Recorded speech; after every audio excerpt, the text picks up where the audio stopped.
असराइजर मौडमणि आम ददुमणि आम ददुमणि जय जदुमणि जय ददुमणि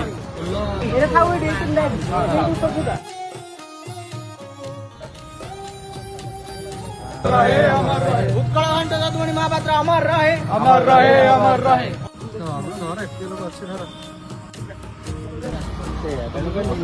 आज दिन से जन्म तो निश्चित भाव में ग्रहण करते कि जो उत्कल घंट प्रतिभा सी आज माने आम आज ये मन पकाचे तो आम एमती कम करवा जो मैंने कि उत्कल घंट भली दायद भाव में प्रकृत दायद भाव में मन रखापी आमको भी दिने एमती गोटे प्रतिभाशाली आम हवा आमको भी समाज मन रखू पूजा अंत न करू मन रखू आम मैंने आज जमी ये गोटे 250 वर्ष पर एकाठी हो जदुमणि किसी समय काढ़ी पारे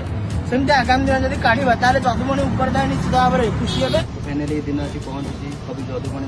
जन्म जयंती तो आम समस्ते जाचे कवि जदुमणि समस्त को व्यंग करते से व्यंग साहित्य थे प्रमुख तो जदुमणि केवल साधारण लोक हो राजा राजुड़ा हो एम व्यंग कर प्रभु जदुमणि प्रभु श्री विष्णुकर अवतार हयग्रीव को से व्यंग करते हे उत्कल घंट सब बाजू था तुमरी घंट सब बाजू था तुमरी घंट महाकवि जदुमणि महापात्र अमर रहे उत्कल घंट अमर रहे अमर रहे अमर रहे। जदुमणि महापात्र साहित्य अमर रहे अमर रहे अमर रहे।